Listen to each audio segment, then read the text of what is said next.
רואה לה, ראה את דמעותיהן של אמהות הזה, המחבקות את ילדיהן בפעם האחרונה. תחת אותו שמיים אנו ישנים בשלווה, ואם ישנים בין ההריסות וקוראים לך מת מוחמד, עד מתי תישנו? מסגד אל-אקצא קורא לכם, האם יש מי שיענה?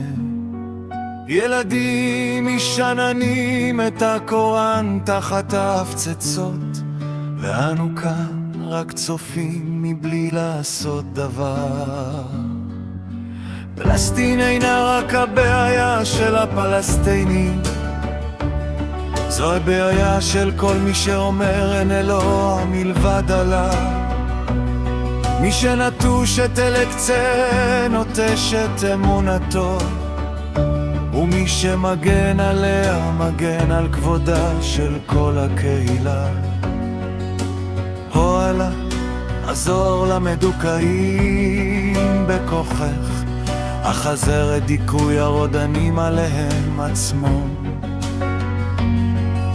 החלף את בתיהם ההרוסים בארמונות בגן עדן, הפוך את דמעותיהם לדמעות של שמחה.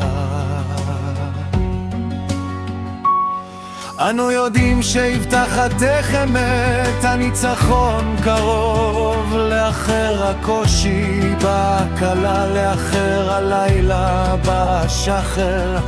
לכן התאזר בסבלנות, או הזה העולם יכול לשכוח אותך, אבל לעולם לא ישכח אותך. כתוב אותנו בין עוזרכי, הואלה, אל תכתוב אותנו בין הצופים. אם עלינו למות, תן לנו מות קדושים בדרכך. אם יש מוות יפה יותר מלמות למען אל-אקצא. הו ילדי הזה, סלחו לנו, אנו המבוגרים לא הצלחנו להגן עליכם, אבל דעו שליבנו פועם יחד עם ליבכם. תפילותינו עולות לשמיים למענכם.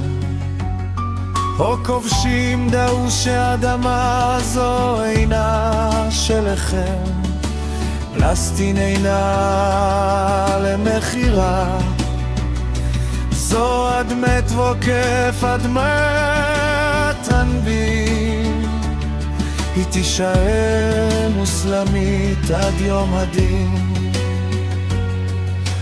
הואלה, טבע את הרודנים כפי שטבעת את פרעה, הצל אותם כפי שהצלת את אברהם מהאש, בקע את הים עבורם כפי שעשית עבור מה שאתה יכול לכל אדום.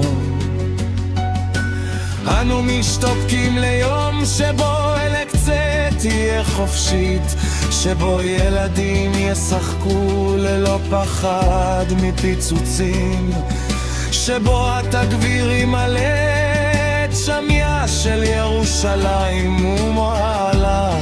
אל תיתן לנו למות לפני שנראה את היום הזה.